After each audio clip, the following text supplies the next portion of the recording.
The Hoop Heads Podcast is brought to you by Head Start Basketball. We make a huge deal about making the next pass. Like, good shot over here, great shot with one more. I think that's a huge staple for us, is the one more pass, the ability to be excited about someone else's success. Dominic Amorosa is the head boys basketball coach at Strake Jesuit College Prep in Houston, where he's been the head coach since the 2012-2013 season. Strake Jesuit has reached the playoffs in 9 of Amorosa's 10 seasons. Prior to Strake Jesuit, Amorosa served as head coach at Kingwood Park High School in Houston, which was a new school to the humble independent school district when he accepted the role in 2007-2008. Amorosa coached Kingwood Park for 5 seasons, helping lead the team to 5 playoff appearances and posting a 109-62 record overall throughout his tenure.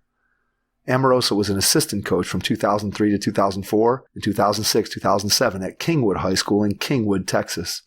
He got his start coaching as an assistant coach at St. Pius High School in Houston from 1999 to 2003. Amorosa served in his 5th USA Basketball coaching assignment as a court coach for the 2022 USA Basketball Men's Junior National Team April minicamp. Amorosa has been a board member for the Texas Association of Basketball Coaches and was president of the Houston Area Basketball Coaches Association. Hey Hoopheads, transform your training this April with our partners and friends at Dr. Dish Basketball. Their Dr. Dish shooting machines are undoubtedly the most advanced and user-friendly machines on the market. Get $1,500 off any new machine in the month of April.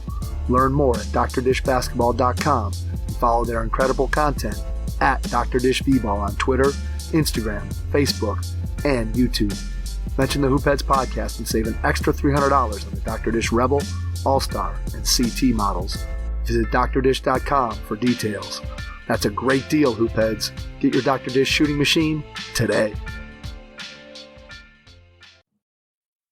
This is Billy Hansen, author of Harder Than I Thought, Easier Than I Feared, and you're listening to the Hoopheads Podcast.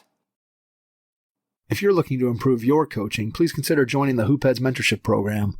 We believe that having a mentor is the best way to maximize your potential and become a transformational coach. By matching you up with one of our experienced mentors, you'll develop a one-on-one relationship that will help your coaching, your team, your program, and your mindset. The Hoopheads Mentorship Program delivers mentoring services to basketball coaches at all levels through our team of experienced head coaches. Find out more at hoopheadspod.com or shoot me an email directly, mike@hoopheadspod.com. Follow us on social media at hoopheadspod on Twitter and Instagram, and be sure to check out the Hoopheads Podcast Network for more great basketball content. Prepare like the pros with the all-new Fast Draw and Fast Scout. Fast Draw has been the #1 play diagramming software for coaches for years. You'll quickly see why Fast Model Sports has the most compelling and intuitive basketball software out there. For a limited time, Fast Model is offering Hoopheads listeners 15% off Fast Draw and Fast Scout. Just use the code HHP15 at checkout to grab your discount, and you'll be on your way to more efficient game prep and improved communication with your team. Fast Model also has new coaching content every week on its blog, plus play and drill diagrams on its Playbank. Check out the links in the show notes for more. Fast Model Sports is the best in basketball. Have your notebook ready as you listen to this episode with Dominic Amorosa, head boys basketball coach at Strake Jesuit College Prep in Houston, Texas. Hello and welcome to the Hoopheads Podcast. It's Mike Linsing here without my co-host Jason Sunkel, who brought his 4th child home from the hospital tonight, so he is not joining us. But we are pleased to be joined by Dominic Amorosa, the head boys basketball coach at Strake Jesuit College Prep in Houston, Texas. Dominic, welcome to the Hoopheads Pod. Thanks for having me, Mike. Looking forward to it. Excited to have you on. Looking forward to diving into all the things that you've been able to do in your coaching career. Let's start by going back in time to when you were a kid. Tell us a little bit about your first experiences with the game of basketball. Well, I grew up in New Jersey, and I actually grew up as more of a soccer player than a basketball player. Youth sports has changed over the years. So I was a soccer in the fall, basketball in the winter, baseball in the summer or in spring. And then over time, gradually, I probably, like I've told people before, I was a better high school soccer player than I was basketball player. But one of the things that I remember, I actually shared this story over the weekend with some other coaches, was I grew up in Somerville, New Jersey, small town. And the house I lived in had a carriage house in the back. And it was probably 100 yards from the back door of our house. And it had a huge high ceiling.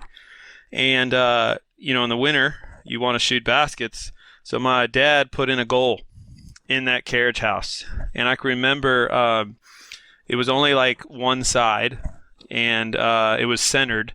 But that one side gave me some cover. And I was able to shoot, and it's been a game that I've always believed you can get better at basketball by yourself as long as you have a ball. So I was lucky enough to be under the cover in somewhat warm winters, and went to a Catholic grammar school. Had a couple dad coaches who increased my passion for the game, and I just played when it was basketball season. Didn't play any select or anything like that. Played high school basketball.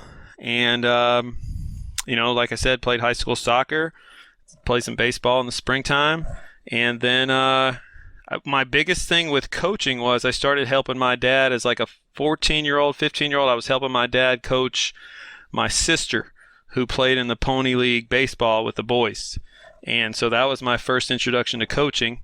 And it was more my dad was the manager. He took care of all the other stuff, and I just did the skill development, baseball, grounders, pitching, catching, so on and so forth. And from there, it was, went to school at Notre Dame. No college athletics for me. Played a lot of intramurals, and just stayed connected to the game through play. And huge sports fan, followed the sport, followed all sports, read everything I could. And over time, I just, I gravitated toward play. And then when I wasn't playing, I was figuring out how I could get better at the game if I were coaching it, whether it was soccer or basketball. But that's sort of kind of how I got my start. And then after I graduated from Notre Dame, I did a teaching program called the Alliance for Catholic Education. And I went down to Shreveport, Louisiana, and I was the only male in a K-8 school. I've been there. So I taught 5th grade, which I think you told me you taught 5th grade as well. Yeah, and 14 years of 5th grade. Yeah, so when you're teaching 5th grade with boys, it gradually turned into recess is Mr. Amorosa is ready to play. And I can remember ripping pants and running around and coming back to afternoon classes all sweaty just playing with kids. Well, it turned into, hey, we really need a coach. Would you be willing to coach a team? And I coached a soccer team for my mentor teacher's son, and then I coached a junior high basketball team, and that was pretty much it. I wasn't really thinking much beyond just teaching and doing a little coaching on the side.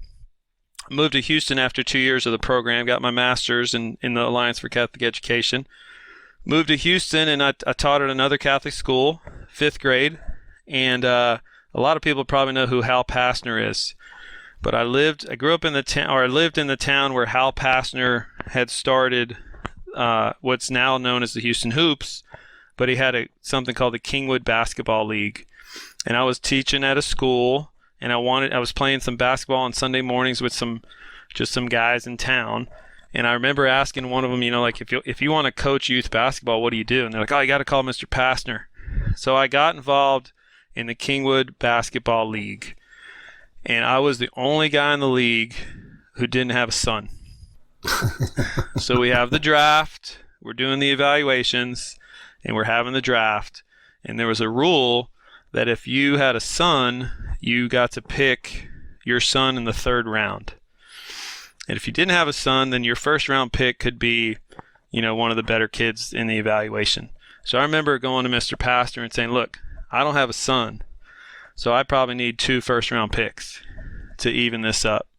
And so we worked out some things, and I had a decent team, and some of those kids on my team went to my school. So it was sort of kind of like I was coaching them, but it was in the league, just the Kingwood Basketball League. And from there, I was there 1 year, started to get the itch. I'd coached the 7th grade girls YMCA basketball team that year as well, because there were some kids in my school that were interested in basketball. And then from there, I went to St. Pius High School, got a teaching job there, and Sister Donna, the principal at the time, said, "What else can you do?" I said, "Well, I'd like to coach. That's why I want to come to high school." So I got on as the freshman basketball coach and freshman baseball coach, and did that for 4 years, teaching government and econ along the way. And again, just started to like, you know what, I think I really want to dive into this coaching thing, and just continued to read and worked for a baseball coach that was super intense, but taught me a lot about relationships, taught me a lot about how hard you got to work to be good at something. And basketball coach, after my second year there, left. And he left late, like sort of kind of to help me try to get the job. And as it turned out, I didn't get the job, the head job. I was an assistant, and the head job went to the girls' head coach. But I interviewed for the head job, and again, that was sort of the start of like, okay, here's how the process works. And didn't get the job, and the football coach at the time, athletic director, asked me to stay on as the assistant to the girls' coach who got the head job. So I worked for him for 2 years, and by the end of the second year, as much as I enjoyed working with Coach Svensson, who's out in Las Vegas right now, I was like, you know what, I got to try to be a head coach, or I got to get out of this situation to keep trying to learn. And so I went to Kingwood High School, public school in the north side of Houston, and I ended up, again, I got a teaching job. I think that's a really important part of this. Like I tell people all the time, I'm the head basketball coach at Strake Jesuit, but doesn't pay it doesn't pay like my teaching salary pays.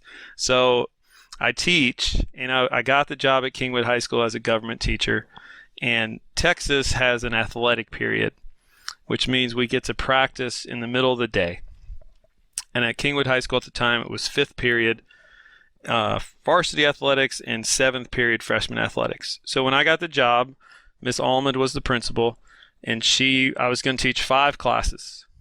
And I said, can I have 5th period off as a conference? And I don't know if she connected the dots, but she said, yeah, that we can work that out. Well, 5th period off meant that I could be in the varsity athletic period. And I had the head coach at Kingwood High School at the time was Royce Huseman, who's recently retired, but had been there a long time. And I had known him back when I was living in Kingwood. He was one of those guys I played basketball with, got involved in the church with. And then the next thing you know, I'm now on his staff as a volunteer. Well, that first year, we went 34-4. We had an unbelievable freshman class of kids. Mike Singletary, who ended up playing at Texas Tech, still playing in Taiwan, I believe. A kid by the name of Trevin Harris, who was a freshman on that team, who ended up playing at Pacific. And they were both freshmen when I got there. So I volunteered my first year, teaching 5 classes, using my conference period to be in athletics. My second year, I'm back to volunteering again. In October, the freshman basketball coach decided he was going to get out of basketball to do golf. And I was just in the right place at the right time, so I slide into a paid, stipended basketball coaching position. And it was just a lucky break. And right place, right time. Right place, right time. I had put in a lot of time. It wasn't like I had a sign on my head that said volunteer, but I worked hard for Coach Huseman. I was working camp. I was helping run, our youth programs. I was trying to get our varsity players involved in some tutoring with elementary school kids. I was just doing my thing. Well, so then I get the paid position. Now I'm officially on the staff. My schedule is tweaked, and I'm now able to go to the 7th period freshman athletics, which was at a different campus. And this was a huge learning experience for me because Coach Huseman didn't always go. So oftentimes I would go over to the freshman campus after our athletic period, and I would run practice, or I would at least help run practice if our JV coach would go as well. And so that ability to run practice for freshmen as the quote unquote varsity, one of the varsity coaches, helped me understand how to run practice, how to get kids engaged, how to keep them engaged while not having a head coach, trying to correct everything. So Coach Huseman gave me a ton of ownership, and Coach John Castles, who was also on the staff, previous head coach, gave me a lot of ownership. So I was able to learn a ton. My second year there, we won the state title with that same group of freshmen that were now sophomores. Third year there, we got to the state final, lost in overtime.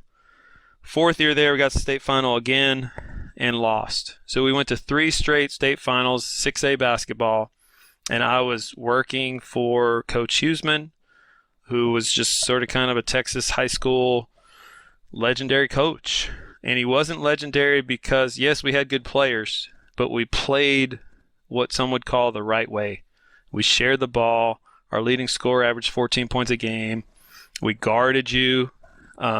He was huge on man-to-man defense. We ran motion offense with a couple quick hitters. So it forced me to learn the game from the lens of, like, you can get players to share the ball. You just have to, like, simplify, and you have to hold them accountable.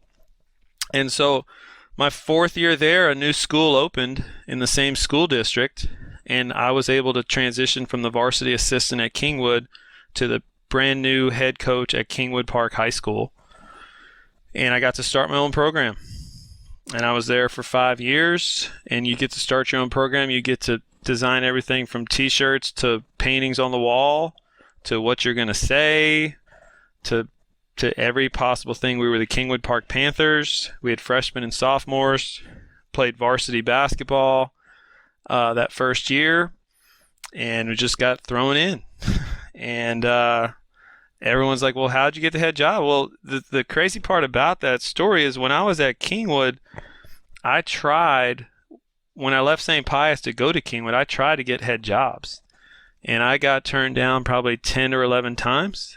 And I got to Kingwood. I worked a couple years there. I said, I'm going to keep interviewing. I kept getting turned down for jobs.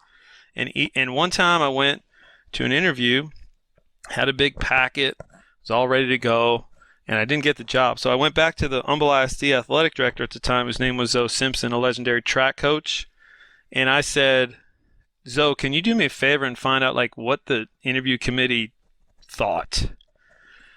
So he made a couple phone calls, and as it turned out, they were like, man, Coach Amorosa really had a great presentation book, but he never got us into it.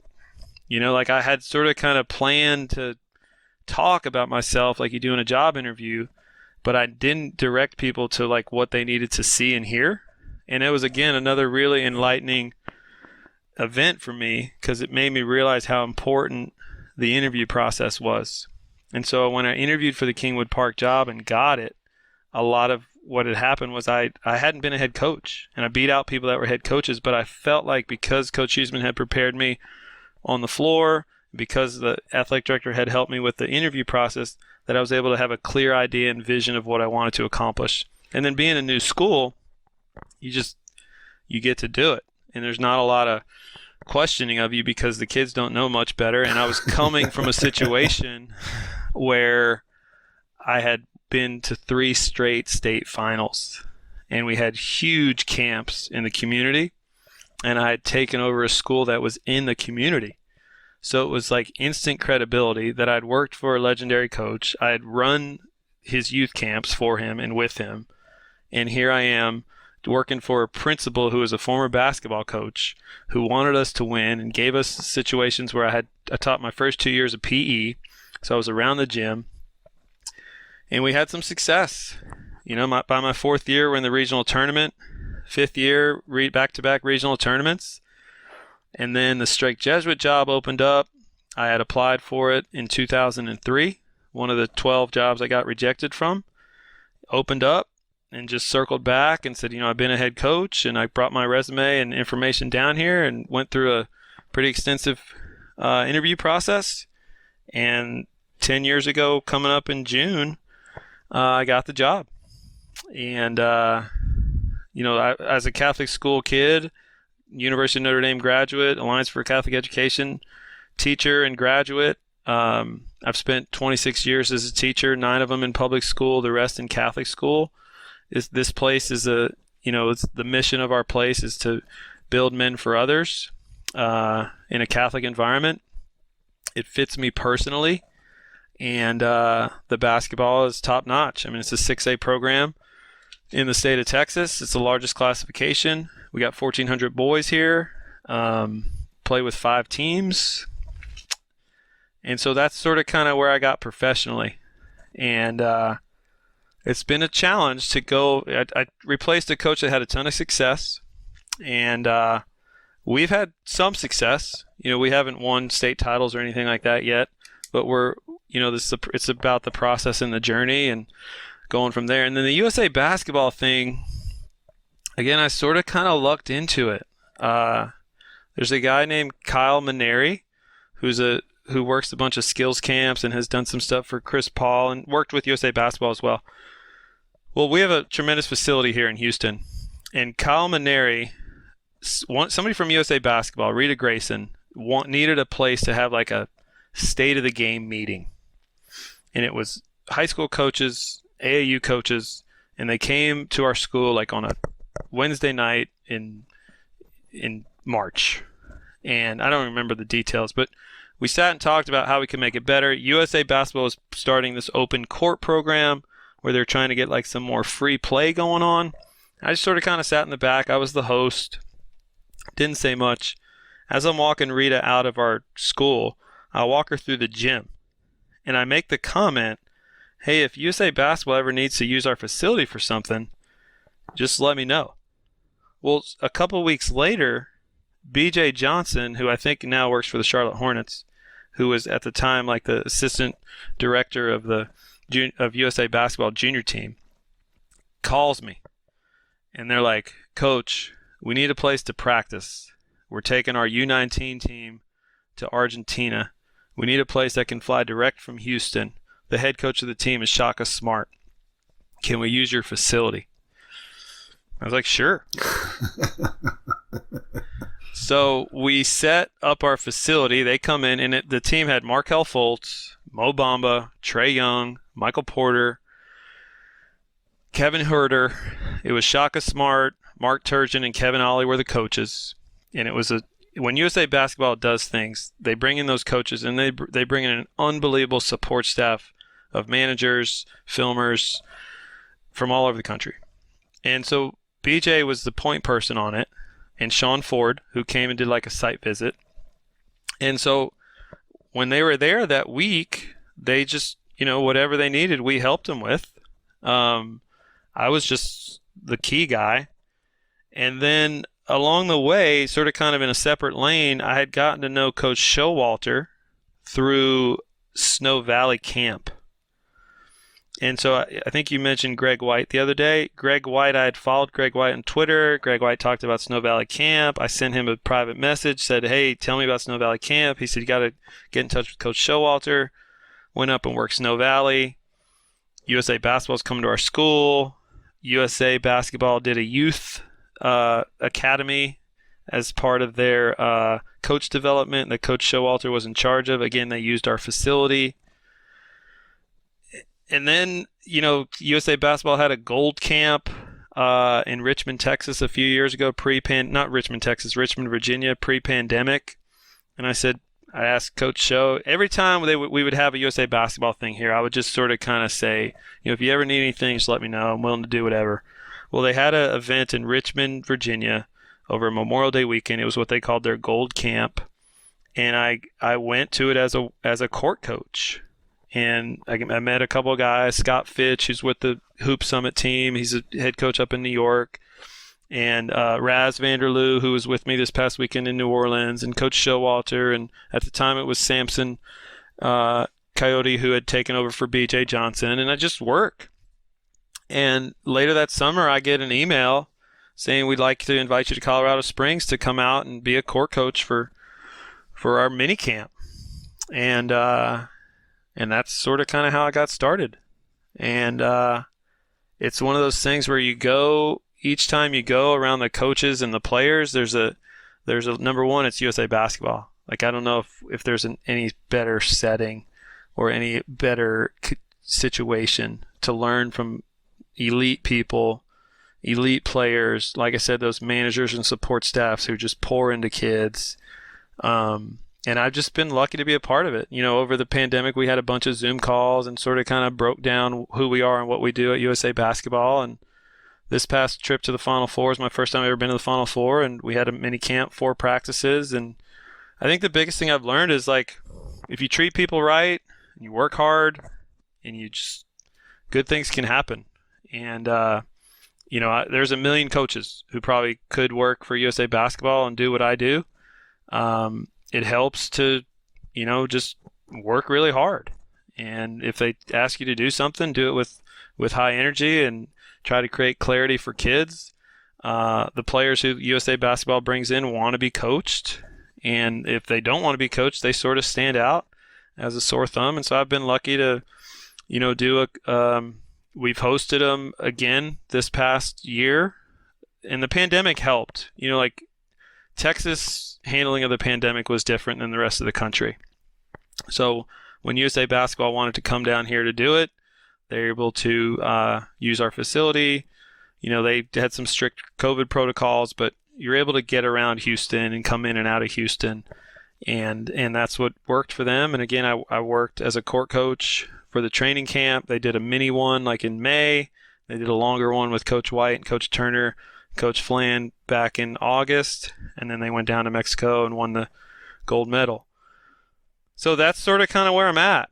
And now I'm over the weekend I'm at the Final Four and working with some of the top players in the country. And tonight I just got off the floor working with fifth graders, trying to get them to pass and cut and peek at the rim. And, the game of basketball is, you can make it as hard as you want.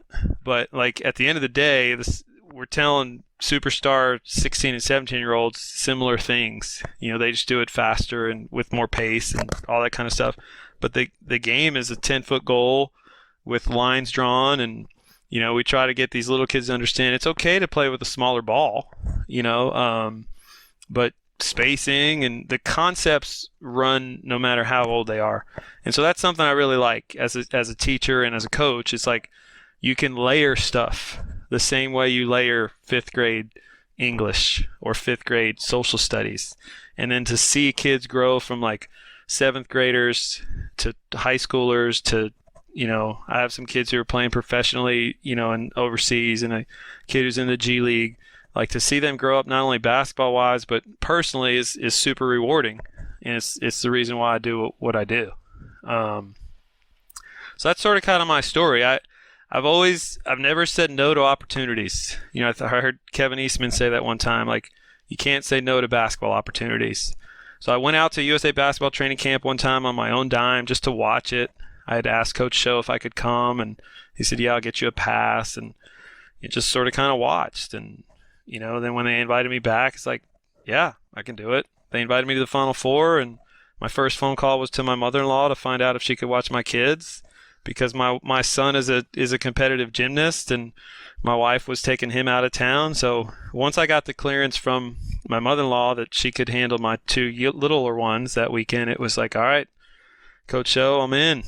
And so I think that's another important part of this journey for me is having the support system I have with my wife, and my in-laws live nearby, actually live on the same property as us in town here. And then, my parents are in New Jersey, and everybody's been really supportive of my career, and I'm just in a good place. I teach 4 government classes, and I do practice. And like I said, we got the athletic period, so we have practice pretty much every day. Our summers are non-touch, so it's all open gym, open up the gym, but you're not formally coaching them in the summertime. You get an hour of strength and conditioning stuff in the summer. So it's finding that balance between do they need to see me all the time or not? Because I do see them for pretty much every school day. And so that's my basketball journey.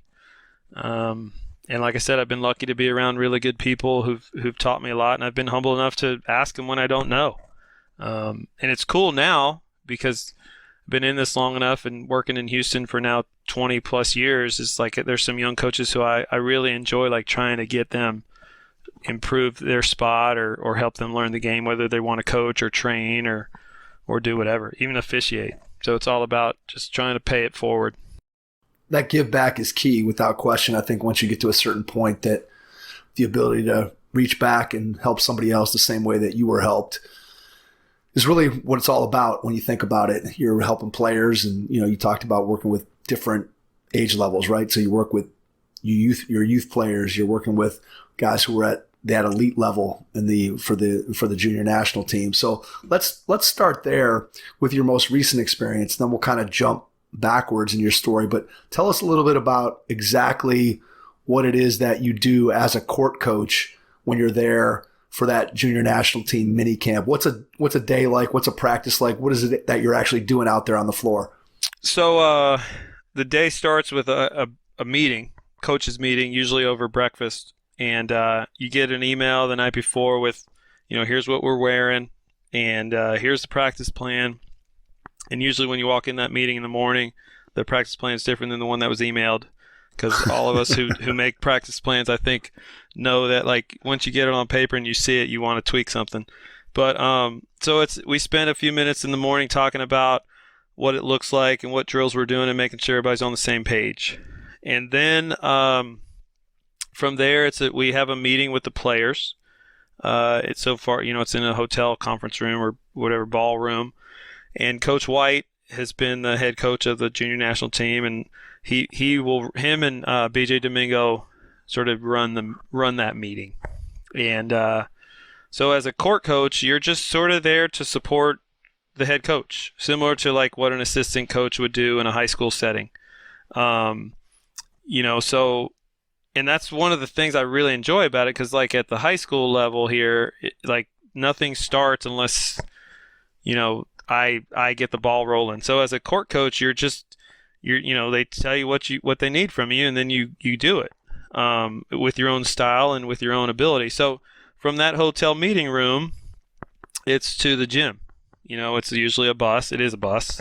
And so this past weekend, it was a bus to the Pelicans facility. And Friday was 2 practices. And so you get to the gym, everybody's fired up. And the way I do it is you're just trying to connect with kids. Like you have this roster, you got this picture list of them, sort of kind of their numbers. But you just, players who are talented will go, and you just know, like they'll get their shoes on, they'll get to a goal, and they'll just start shooting.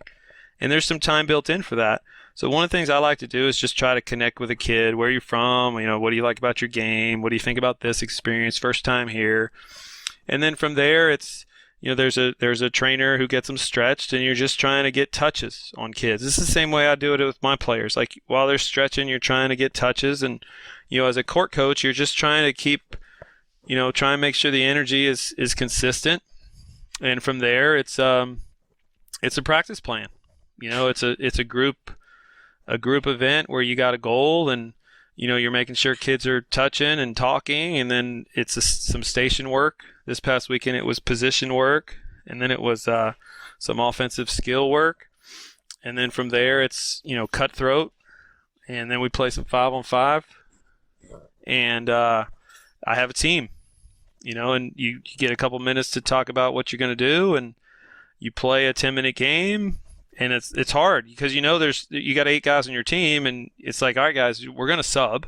It's a 10-minute game, but we're going to sub, and most of those guys are not used to subbing. So you got to just sort of talk to them about, all right, when you sub, make sure your body language is good, make sure you're a good teammate, and so that's what you do. And then after practice, we do communication circle with USA Basketball where there's a prompt and a question, and you're just listening. And after practice, guys might shoot, or maybe you pull a kid aside who something happened in your game or something good or bad, and you talk to them and meet as coaches right before you leave and get on the bus. Back to the hotel, eat lunch, debrief. What do we like? What do we not like? Who played well? All right, next practice is at this time. Here's what we're doing. And usually practice number 2 is more team. And because kids are there to play and get evaluated, and so as coaches, it's all about making sure you get to know who kids are. And I talk about this a lot. Like I want to make sure he's just not just a number. Like who is he? What makes him go? And so that's the court coach. You're playing games, and you're trying to help them understand FIBA rules. A little bit with that, playing with a shot clock. And then again, the practice ends, you debrief, and then get up the next morning and it starts over. So the biggest thing as a court coach is just sort of kind of keep the pulse of a small group and communicate both good and bad back to the staff about what you're seeing. And the cool part about it is just like the guys I worked for in high school, Coach White and BJ and Coach Show just give you such there's an ability that your opinion is valued. I think that's one of the things I've learned in the role. Like, I'm just a high school coach from Houston, but like if I see something or if I pick up on something, that everybody has a voice in the room, no matter what your title is.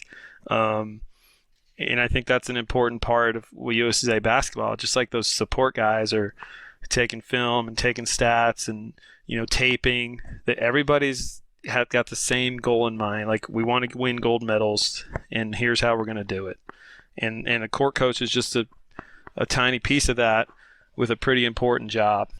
When you think about the players that you've had an opportunity to work with for USA basketball, obviously those are kids that have a tremendous amount of talent that sets them apart. But beyond that, what do you notice about those kids from an intangible standpoint that maybe sets them apart from the average high school player? Again, setting aside the fact that they just have more natural ability and talent, but what are we looking at on the intangible side that sets those kids apart?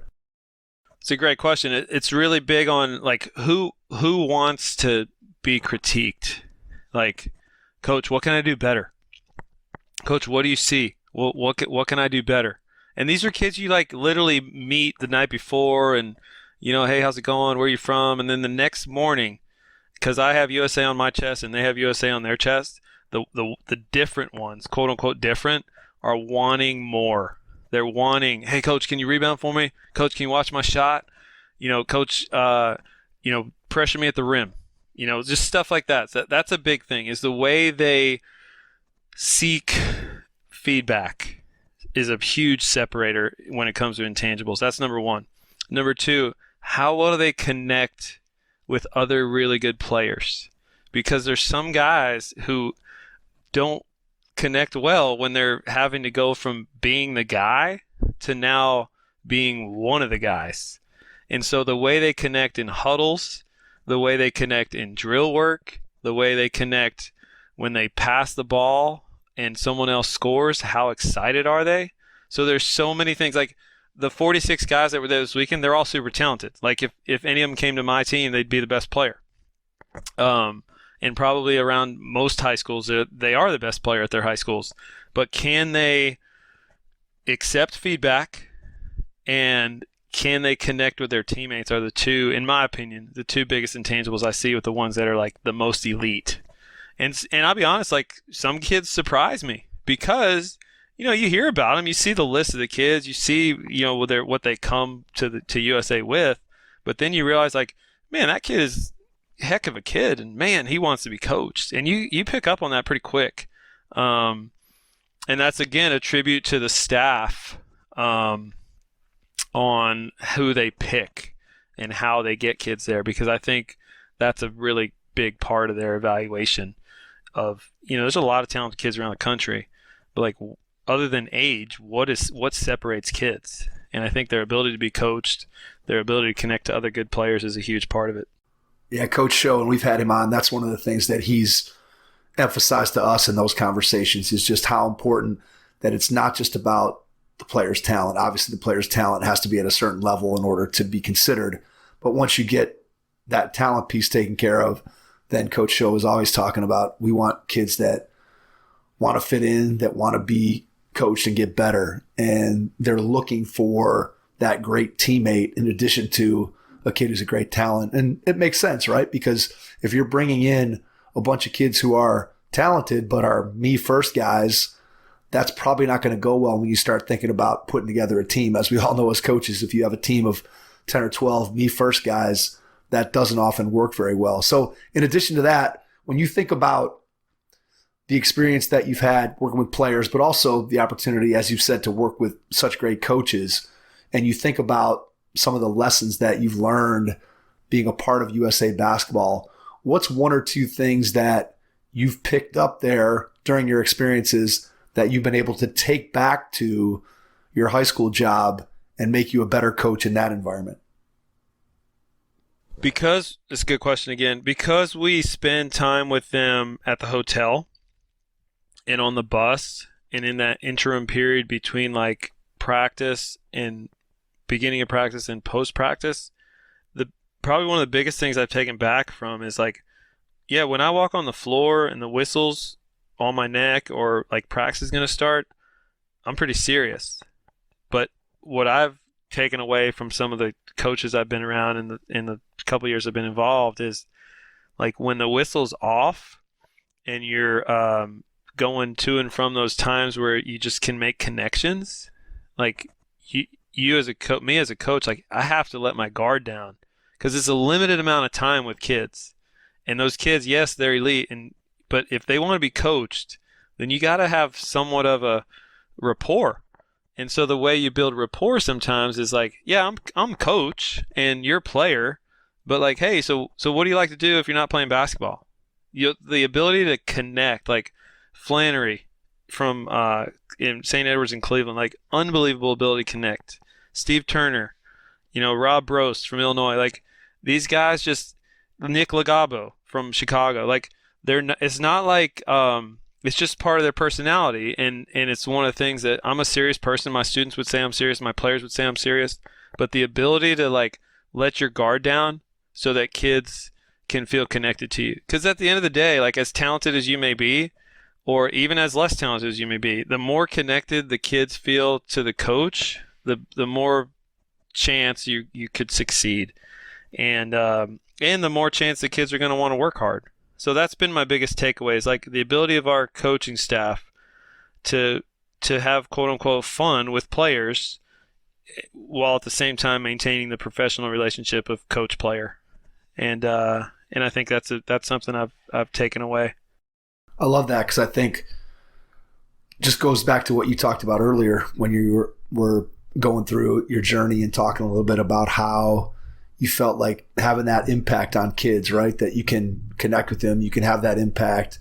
And by doing that, you're not only impacting them as basketball players, but you're impacting them in their life, where hopefully down the road, they're going to remember the lessons that you were able to impart to them. And as a result of the relationship that you've built, it gives you more credibility, it gives you more connection, and then that deepens your impact ultimately, which is really what it's all about. And I know all the guys that we've had on that, again, the guys that you've worked with, a lot of them, Nick Lagalbo and Rob Brost particularly, and Eric Flannery's from right here in Cleveland.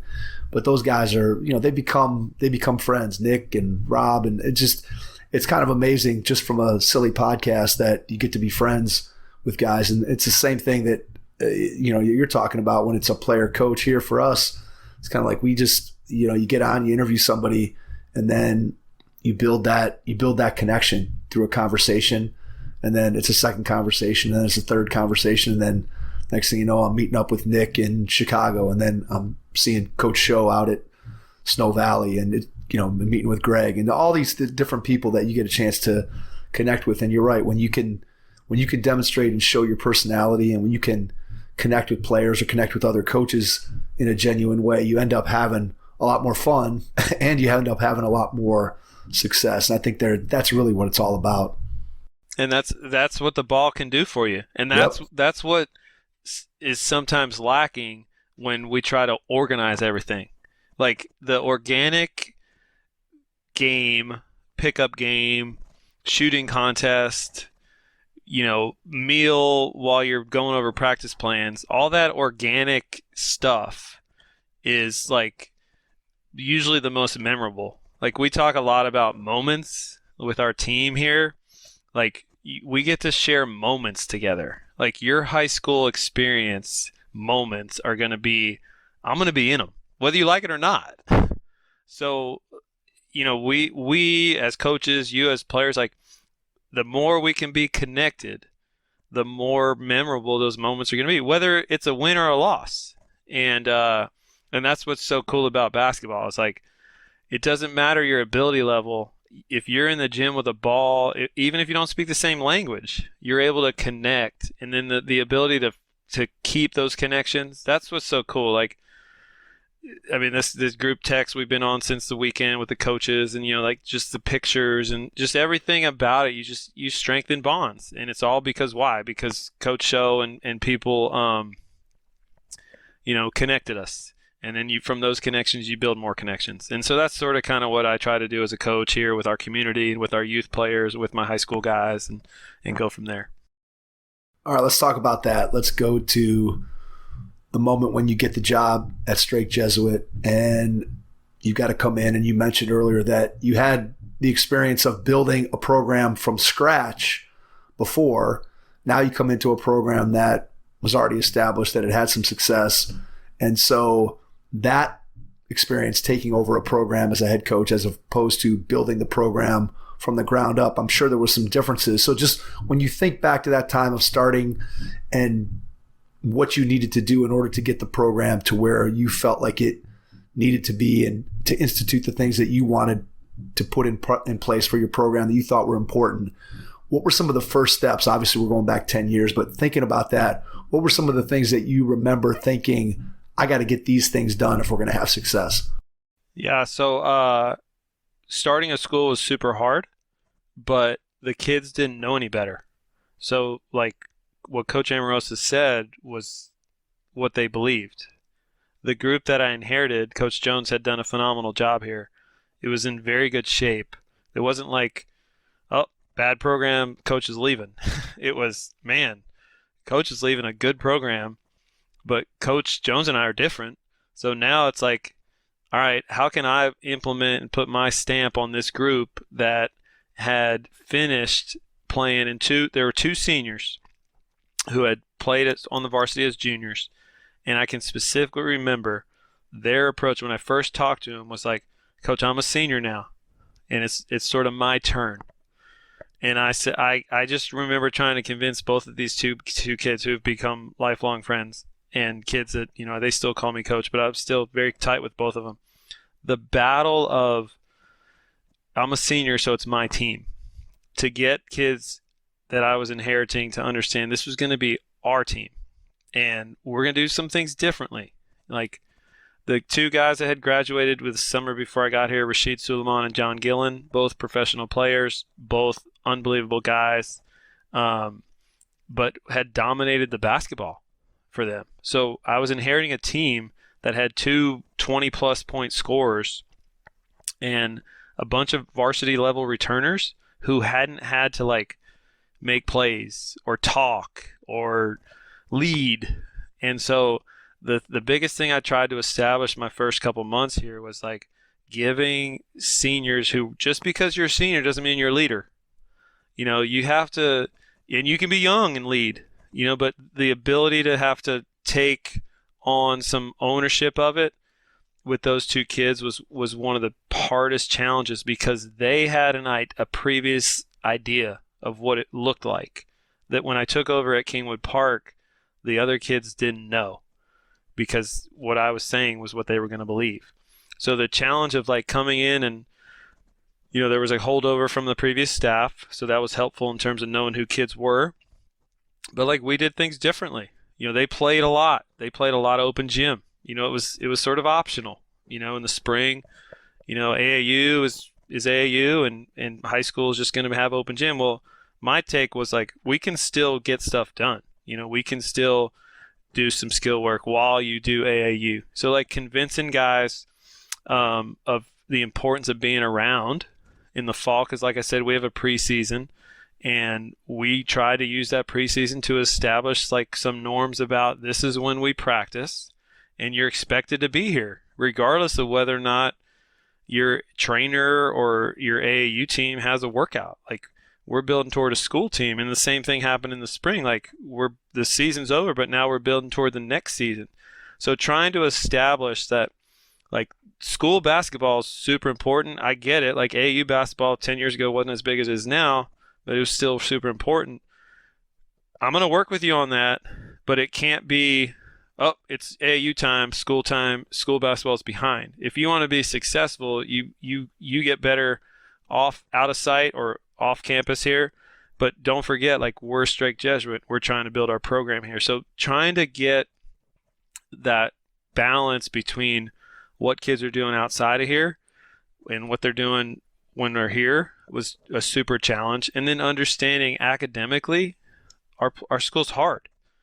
So it's not There's some kids who there's 24 hours in a day. And so understanding what their day was like, I can remember sending them a Google form and asking them to tell me what their day was like from 6 a.m. till the time they went to sleep, just to give me an idea of like what they were doing when they weren't in front of me, and learning the culture, learning, when you go into a school and you're taking over at a school that's had success, it's not like I had all the answers. I wanted to ask a lot of questions, and I felt like as I asked, the more and more questions I asked, the more and more information I gained, the more I was able to shape things in the way I wanted them shaped. But at the same time, I had some help along the way from coaches and from those seniors who took a little ownership as the year went on. And one of those seniors is now a GA at VCU. He played professionally for a while. Another one's a big-time accountant here in town. And, I feel like, again, I only had him for a year, but I feel like they helped me get things going in the right direction. And both, while they were in college and playing, they came back and have worked with a lot of our players over the years. So that's one thing I'm really proud of, is being able, like, the connectedness of our guys that have played for me to the guys that are currently playing for me. And that was a big deal to me.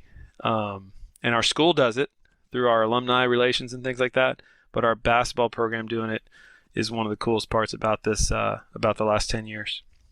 How do you connect your older players that are in your program with the younger players that are coming up? We try to get them to watch each other's games. Varsity game starts at 7, freshman game starts at 4 o'clock.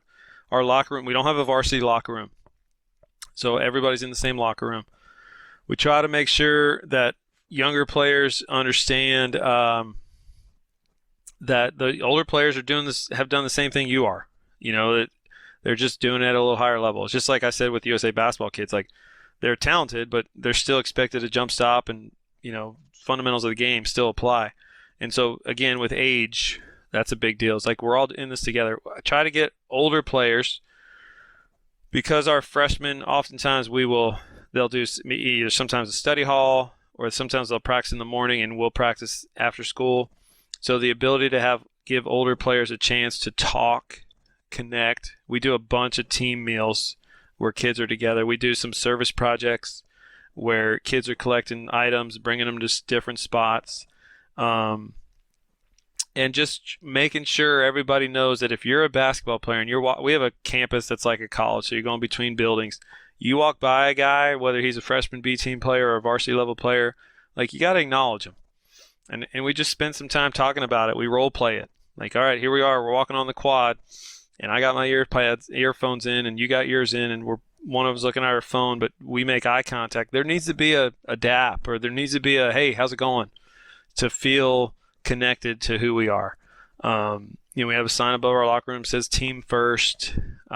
We try to get them all in the same gear so that you make them look the same. It builds community. So I think that's the biggest way. And that's a constant challenge, because some kids, they become seniors and it's like, Coach, I'm a senior. And it's like, hey, let's not forget what it was like for you guys when you were freshmen, and to see their growth. We take pictures of them as freshmen, and then as seniors, they put them on the board and do our banquet stuff is all like their freshman picture to their senior picture. And so it's like, oh my gosh, he's so little and tiny. So that constant reminder of like, hey, like, let's not forget who you are and who you were, because you were that guy too. You were that guy who couldn't handle school and, couldn't make a shot, or got your shot blocked or whatever.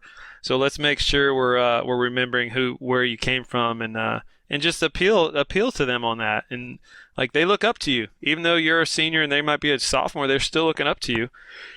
And the example you're setting is gonna set us 5, 6, 7 years from now.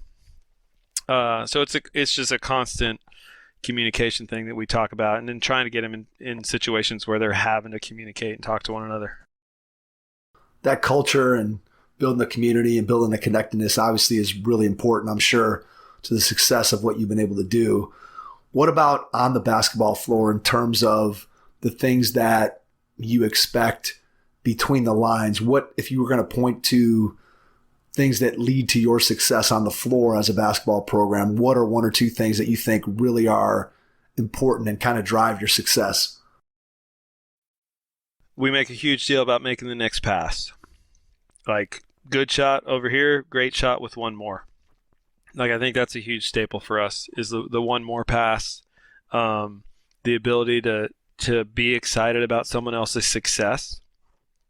Like, I can't tell you how many times, like, the way our gym is set up, when we film, we're able to see the bench as game is going on. So the way we celebrate one another's success is a huge part of our culture. Someone makes a good play and you're on the bench. How are you reacting to that? Showing it to them when they don't, calling them out, individually when they don't. Play-wise, making the next pass, picking each other up when someone falls down, celebrating one another's success with a lot of touching, high-fiving, fist bumping. It was weird with COVID when you're like trying to tell kids who you're teaching them for years to touch and hug. And, right, exactly. And you're like, whoa, hang on. maybe not right now. In the COVID year, I would hold a spray bottle of hand sanitizer when they would come off after warm-ups, and I would shoot them all in their hands to get their hands clean. So I that's what I want people to see. Like, we talk a lot about, especially if we travel, like what impression are you giving when we play? What's it going to look like? Are you making the next pass? Are you throwing it to the open man? Are you looking a guy off? Like, we don't do that. Like, that's one thing our guys have done a pretty good job of. Like, this year we had 9 guys score over 100 points. Now, granted, we played 36 games. Our leading scorer scored like 380 points. And then I think the 9th guy was like at 120. So, like, we have some really good balance. And I think that's a product of us sharing the ball. And then defensively, we load to the ball side, and we spend a long and arduous process talking about how important it is to help the guy who's guarding the ball. Sometimes it hurts us too, because I don't know if we guard the ball well enough, because they know that there's a guy back there ready to step in and take a charge, or at least stop penetration. And so those are the key tenets. Offensively, it's about making one more pass, and then defensively, it's about we say good teams help and great teams help the helper, and those would be the ways that we try to show who we are between the lines. When you're putting together your practice plan on a given day, and those are two things that obviously you have in mind, what does your design for your practice look like when you put it together? Do you have a specific order that you'd like to do? Go defense first, then offense? Do you have a set series of warm-up drills? Just what's your practice design look like? Yeah, we try to go from a ramp up to super intense to a cool down. I used to do more, and I think this is another product of USA. I used to do more like in isolation. Like, all right, we're doing defensive drills now, and then we're going to offense. We play a lot more. It's funny when I talk to my ex-players that are older, and when I see them, or they'll come watch us play, and they're like, "Man, coach, you're shooting some shots you didn't let us shoot." I'm like, "Yeah, we practice them more." But I think I've tried to be more efficient. So, for example, we might start off practice with like a challenge, transition layup challenge for 2 minutes, just get them in the mindset of competition. And then we'll do a 10-minute segment. We try to do it in 8 to 10-minute segments, competitively scored.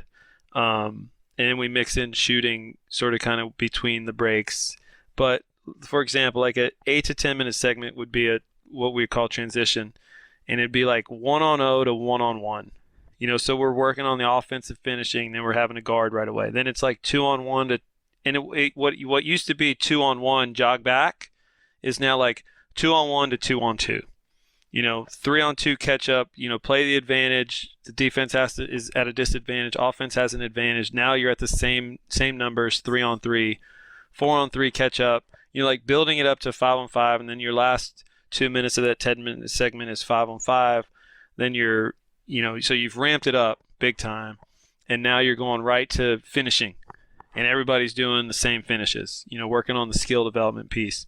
So practice contains much more transition than when I first started as a head coach.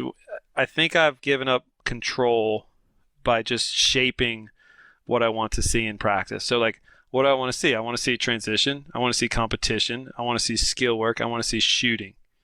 And then from there, when we do, and then I want to see some half court. We'll do some half court stuff, time and score, situational stuff, half court. And in those half court situations, it's like, that's where a lot of the teaching is going to occur. Like, that guy was open. Like, let's throw it ahead. Let's cut. Let's get it to the second side. Let's get into all right, guys, we're going to play 3 minutes. Score, stop, score. You got to get a dribble handoff into a ball screen to score it. You got to get a paint touch or a puncture to score it. You got to get a post catch. You got to play off the post catch. Once you get the post catch, after the post catch, you can score. If you shoot and score beforehand, doesn't count. So you're learning like about your players. Like, number one, do they want to win? Number two, they follow directions. So that's how I'm thinking about practice, is like how I can set up situations where there's competition involved, transition involved, skill work, and then as we wind it down, shooting, more shooting, as much shooting as possible. And that's probably the thing. Like as the season goes on, like beginning of the season, you're just like, man, we got to do this, we got to get this in, got to get this in. But like really, at the end of the day, you got to play really hard. You got to share the basketball. You got to shoot it. And like I put on the top of my practice plan, like play free, play fast, have fun. And that fun part sometimes doesn't come off, but like free and fast, is a big part of what we're trying to create here. And it's, again, like I said, when I first started here 10 years ago, I don't think it was fast. I think we played a little slower. Now we play a lot faster. Although our principles of trying to get the ball to the basket, whether through post touch or drive, is still important. And then we're trying to keep the ball out of the paint as much as we can. We don't press.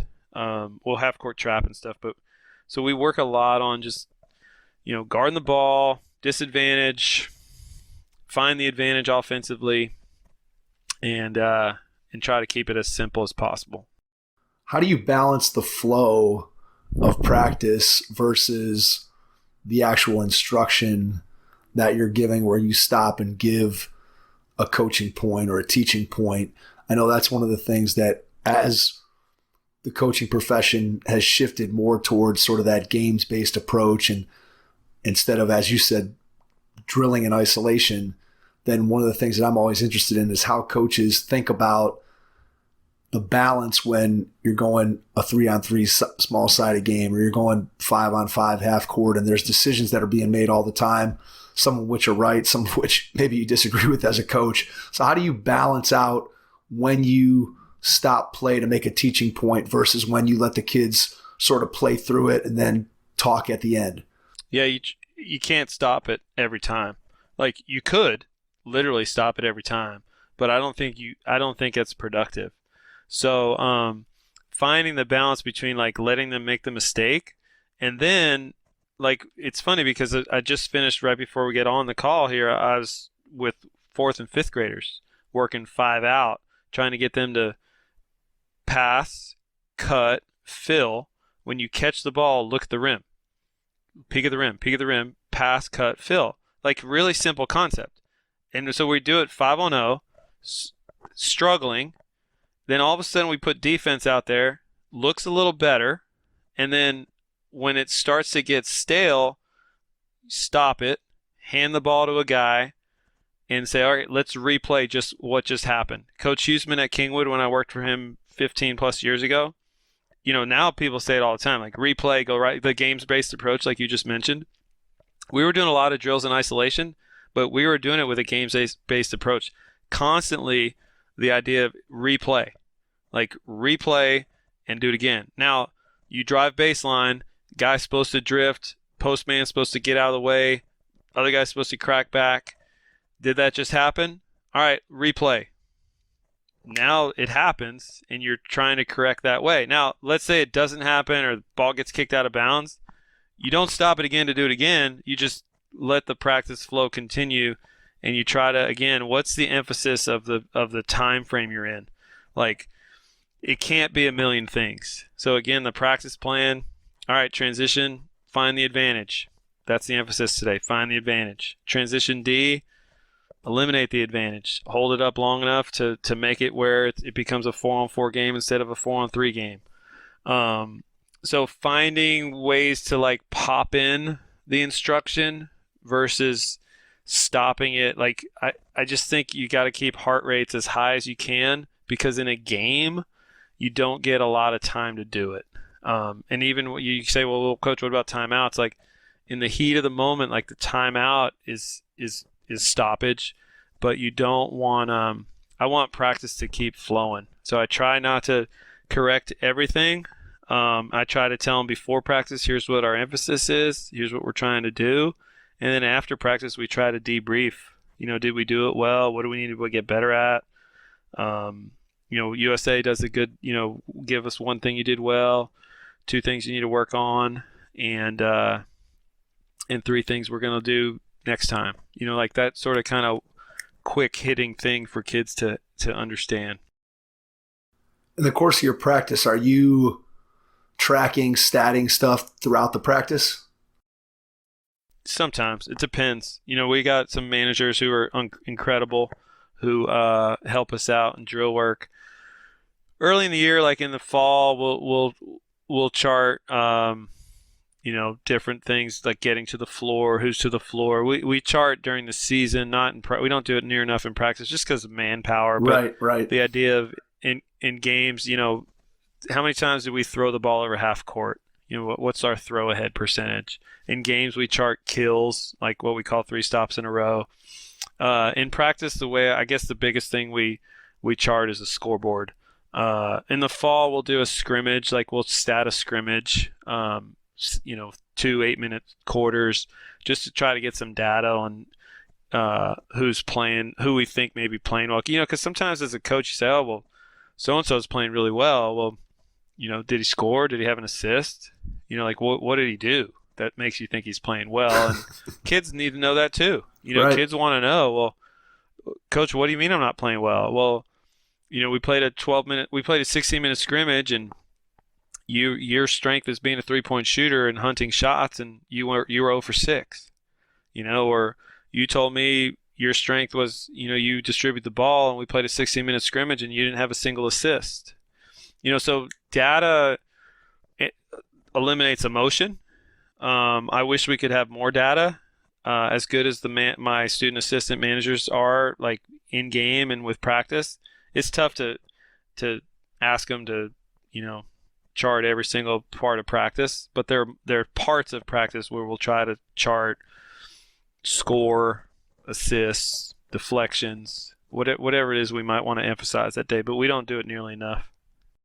How do you use film? What's the usage of film for both yourself, and then how much of the film do you share with players? This time of year, the cell phone, working on form shooting and trying to help them with their shots. Like this morning, we had a workout. Actually, yesterday morning, today we're in the weight room. But that's a huge way. Like off-season time, like you film a kid shooting, you send it to them. You should watch it with them. Practice, we film it in the fall, usually. Kids have access to it through Huddle. We start each day with a team meeting, and we'll oftentimes clip up either a college film clip or something that we're doing, or sometimes we'll do like side by side. Like here's Texas and Kansas last night. Kid goes over his left shoulder. He goes straight up. His shoulder goes into the guy's jaw. Here's us shooting a similar shot, and look how we drop our back right shoulder and we dip.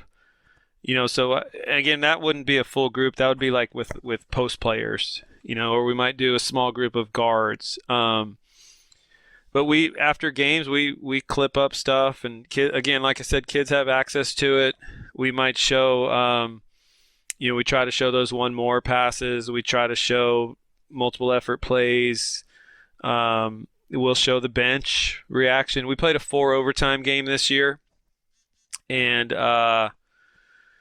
it was interesting to see how that game went, because like you're playing 4 overtimes, and that's 1.5 games, and it was a game we had to have. It was on the road, and so the way the bench changed as that game went on, like you had some guys who didn't play in the game that were just like super fired up, and you had other guys that had played but weren't playing like in the 3rd and 4th overtime, and their body language was bad. So we use film. Film doesn't lie.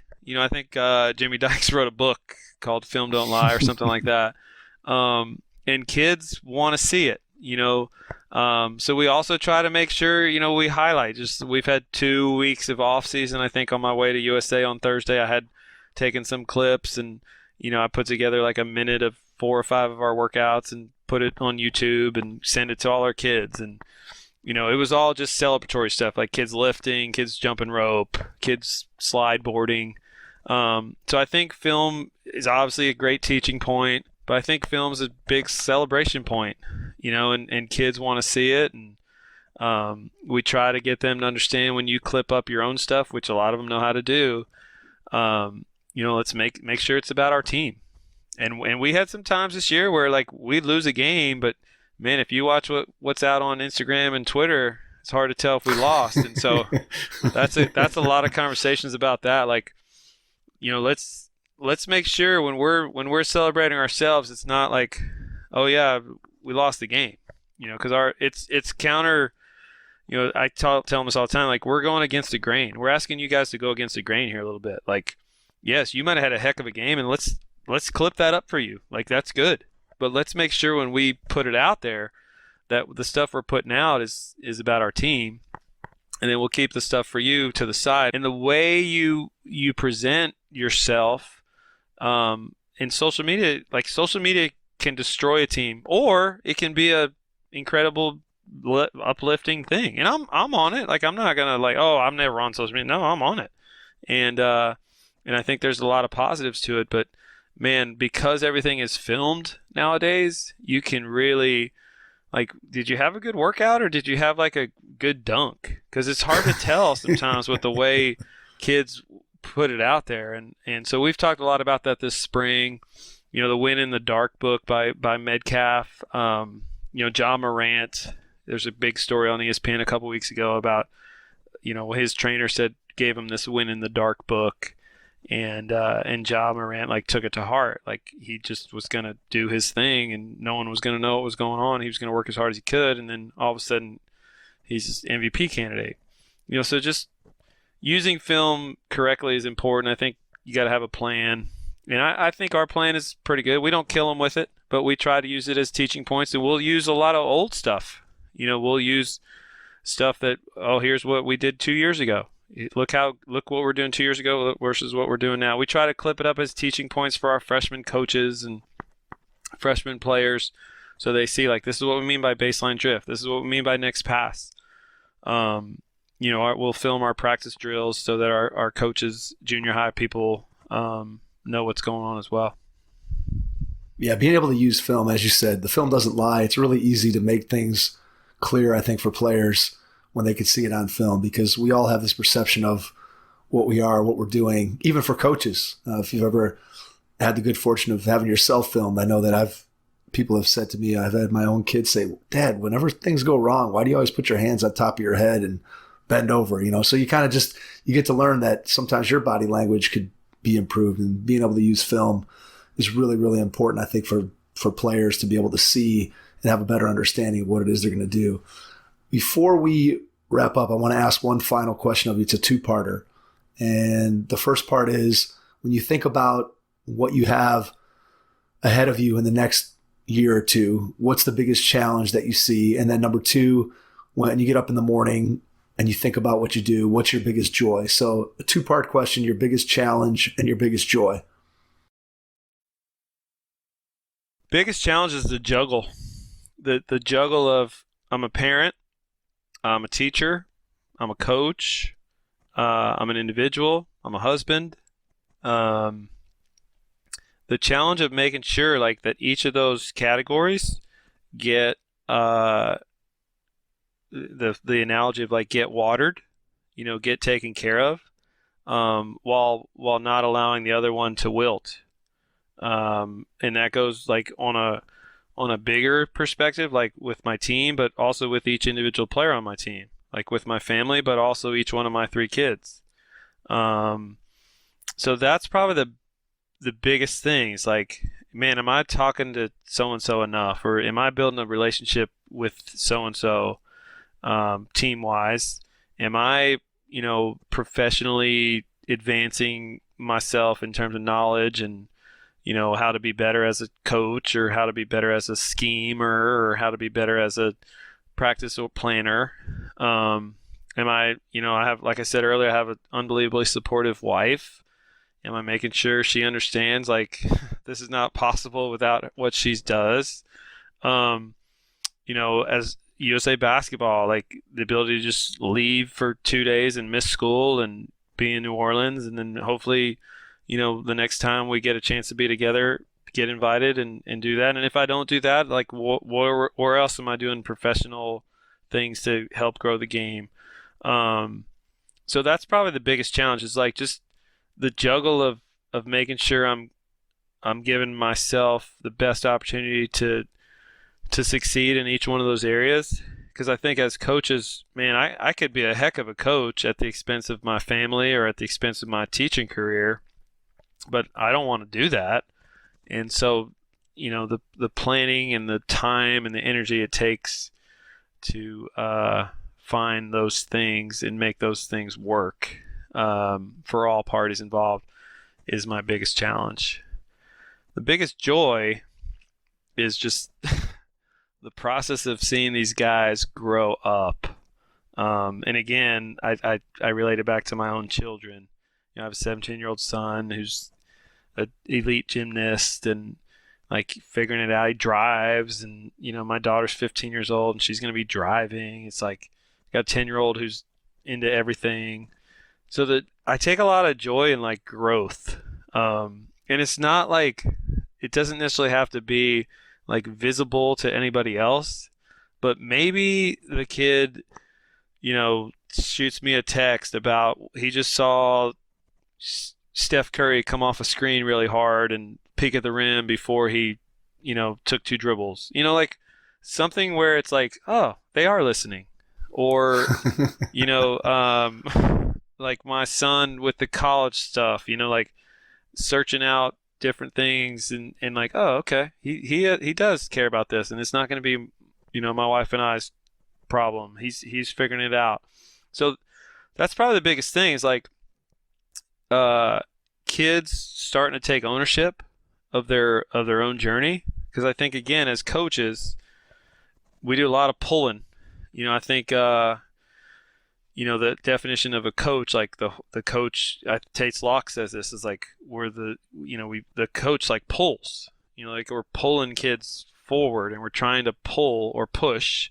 But the joy is found in like when kids start to do it themselves, and then instead of pushing from behind them or pulling from in front of them, you're now like running alongside. I've had a couple of guys who've played for me who've assisted for me as coaches, which is super cool. Former players who will text or call and say, Coach, I saw your guys on Twitter or whatever. Looks like you're doing well. These are kids who I didn't think they were paying attention. So that's where I get the biggest joy, is like the idea of like, yeah, what we're doing is working. As an elementary school teacher, and this, you get it like every day. Like the kids love it. You're playing recess with 5th graders, they love it, and they tell you they love it. But man, high school kids, they don't really tell you, but they tell you when they're 25 with an email or with a invitation to their wedding or a phone call about, Coach, I'm trying to get this job. Can you be a reference for me? And it's like, man, I didn't think that kid really understood that I liked him enough to do that. So that's probably that's my biggest joy. It's like seeing the growth, even if it's minimal, even if it's slow, even if it's nonlinear. And then understanding, like, he'll figure it out.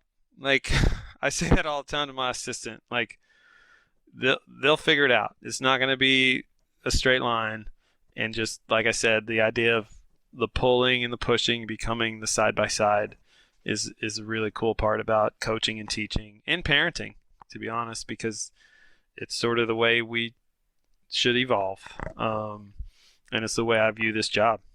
That's well said, Dominic. I think two things that you said in that answer really stood out for me. The one is the push and pull versus the running beside. And I think anybody who's a parent out there, you can probably well relate to that with your own kids, where there's lots of times where you're pushing them along, and then all of a sudden you're like, hey, they kind of got it. And now I'm just over here on the side, maybe giving them opportunities instead of dragging them to opportunities, or I'm just kind of watching what they're doing, and wow, they're starting to get it. And coaching goes the same way. There might be that kid that when they're a freshman, sophomore, you really got to stay on them. You got to keep pushing them. And then by the time they're a junior or senior, you're like, hey, they're starting to figure that piece of it out. And then the other thing that really stood out for me is in your answer was when you talked about how you may not see that growth right in front of your face. And it might be 10 years later where they come back to you and they say, hey, I remember when you said this, or hey, do you want to come to my wedding? Or hey, I've got a big job interview. Can you give me some pointers on what I should look for? And those kinds of things that we do a lot of teaching, we do a lot of coaching, we do a lot of talking, we do a lot of sharing. And sometimes you can stand there and not know for sure whether that message is sinking in. And as you said, I think one of the biggest joys of having an impact on young people is that not only could you have an impact in the immediate moment where you see it, but there's oftentimes impact long down the road where, sure, sometimes you figure out and learn about that impact, but there's other times where there's players and people that you've impacted that probably you're never going to know the impact that you had on somebody somewhere, even if it's just in some small way. So I think those are really two great answers that you shared in terms of challenge and joy. Excuse me. Before we wrap up, I want to just give you a chance to share how people can get in contact with you, share your social media, share your email, whatever you feel comfortable with for anybody who might want to connect with you after the pod, and then I'll jump back in and wrap it up. Sounds good. Man, this has been a really, really enlightening hour and plus for me. It's really fun to connect and connect with someone who I've followed on Twitter, and like you said the other day, just reach out. So if you want to get in touch with me, so I'm at D Amorosa SJ on Twitter, DAMOROSA SJ. My email is the same, damorosa at Strake Jesuit, StrakeJesuit.org. And like I've done to people before, I'll respond. Like you send me an email or Twitter message and you want to talk hoops, like that's a response. We might not connect that day or maybe the next day, but it's always going to be responded to. But like we said earlier, like the ball connects. It's really fun. It's really fun to connect like 3 and 4 degrees from when you start, and the way different people and players or coaches have been able to like connect the dots. And so that's one of the coolest parts. And like I said, I've been blessed to have good coaches and parents who've supported me, and I look forward to trying to help other coaches connect, and young or old, to share the game. Dominic, cannot thank you enough for taking the time out of your schedule tonight to jump on with us. It's been a lot of fun, great conversation, learned a ton, and I really feel like we were able to pull out some great little coaching nuggets for members of our audience. So to everyone out there, thanks for listening, and we will catch you on our next episode. Thanks. Thanks for listening to the Hoop Heads podcast, presented by Head Start Basketball.